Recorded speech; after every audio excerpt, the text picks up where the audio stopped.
एक बहुत ही भोला भाला सा आलसी लड़का था। वह कोई काम नहीं करना चाहता था, बस खाना खाता, घूमता और सोते रहता था। एक दिन उसे किसी ने बताया कि एक आश्रम है जहाँ पर कुछ नहीं करना पड़ता है और हर दिन 2 समय का खाना और नाश्ता मिलता है। तुम वहाँ जा करके रहो। उस आलसी लड़के ने सोचा कि ये तो बहुत ही बढ़िया है, और फिर वह भोला भाला आलसी लड़का अपना सारा सांसारिक जीवन छोड़कर उस आश्रम में जाकर रहने लगा। आश्रम में गुरुजी रहते थे। वह कुछ समय सबको प्रवचन देते। वह आलसी लड़का सुनता और बाकी समय आराम करता और फिर भर पेट खाना खाकर सो जाता था। ऐसे ही उस लड़के के दिन गुजरते गए। एक दिन उस आश्रम में कुछ भी नहीं बना। नाश्ते के समय नाश्ता नहीं मिला।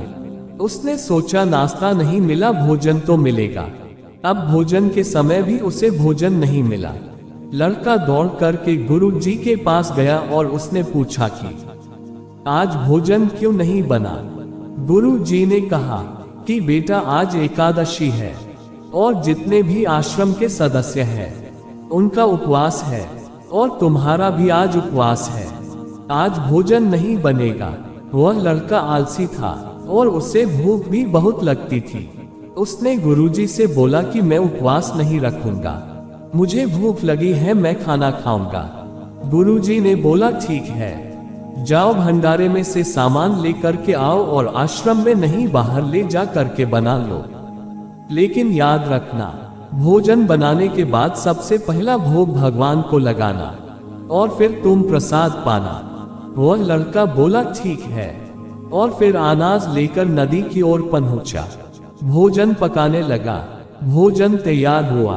उसके बाद वह कहने लगा कि भगवान श्री राम आइए, पधारिए, भोग लगाइए। अब जब उसे लगा कि भगवान तो आ नहीं रहे हैं, तो फिर कहने लगा कि मुझे मालूम है आपको तो अच्छा खाने की आदत है, मैं बना नहीं पाया और मुझे अच्छा भोजन बनाने भी नहीं आता, लेकिन जो भी रूखा सूखा बना है आकर खा लीजिए। भगवान श्री राम उसकी सरलता पर बहुत ही प्रसन्न हुए और उस लड़के को दर्शन दे दिए। उसने देखा कि भगवान श्री राम आए हुए हैं और उनके साथ में माता सीता भी आई हुई है, लेकिन लड़के ने सिर्फ 2 लोगों के लिए ही भोजन बनाया था, एक अपने लिए और दूसरा भगवान के लिए। और अब क्योंकि भगवान के साथ माता सीता भी आई हुई थी, तो उसने उस भोजन को माता सीता और भगवान के सामने ग्रहण करने के लिए रख दिया। भगवान श्री राम और माता सीता ने भोजन किया और उसके बाद जब वह जाने लगे, तो ये भोला सा आलसी सा लड़का बोला कि प्रभु आप आए, दर्शन दिए, बहुत अच्छा लगा। मुझे खाने को कुछ नहीं मिला, लेकिन कोई बात नहीं, लेकिन आपसे एक विनती है कि अगली बार जब आप आएंगे तो कितने लोग आएंगे ये बता दीजिए, ताकि मैं उतने लोगों के लिए भोजन बनाकर रखूं।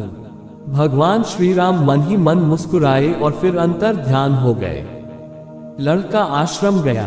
दिन बीतते गए और फिर एकादशी का दिन आया और इस बार उसने 3-4 लोगों के लिए अनाज ले करके खाना बनाने के लिए नदी के किनारे पहुंचा और उसने बड़े प्रसन्नता से भोजन बनाया और इंतजार करने लगा कि प्रभु आइए और भोग लगाए।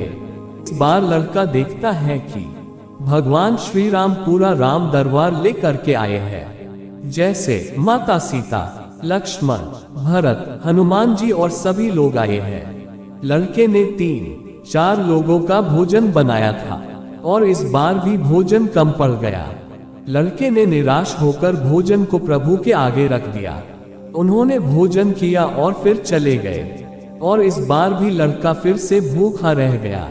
अब लड़का फिर आश्रम गया। दिन बीतते गए और फिर एकादशी का दिन आया और इस बार गुरुजी से कहने लगा कि गुरुजी, मुझे इस बार थोड़ा ज्यादा अनाज चाहिए।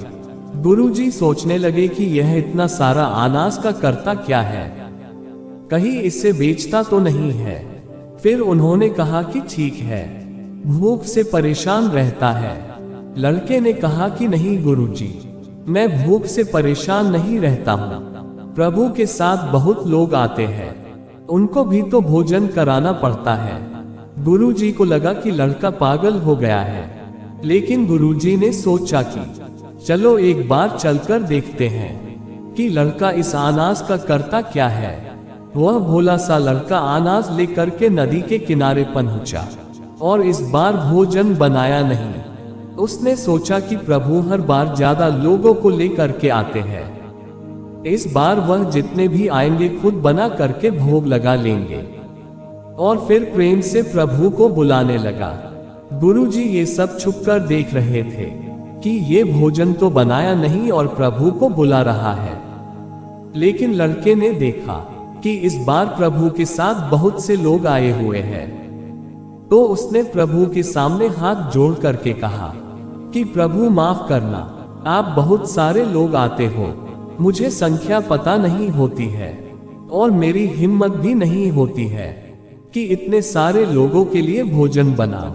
आप स्वयं आइए, बनाइए, खाइए और भोग लगाइए। प्रभु मुस्कुराते हैं और अपने साथ आए सभी लोगों के साथ मिल करके भोजन बनाते हैं। गुरुजी ये सब छुप करके देखते हैं और फिर लड़के के पास आ करके कहते हैं कि तुम ये कर क्या रहे हो।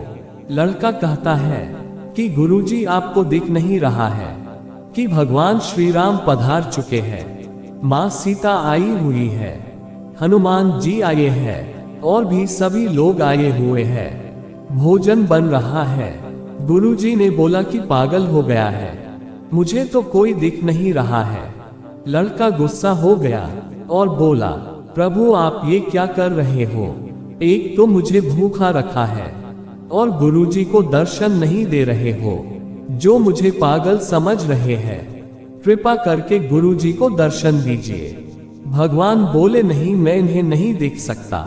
लड़का बोला, क्यों नहीं देख सकते, मेरे गुरुजी तो बहुत महान है, बहुत बड़े ज्ञानी और ज्ञाता है।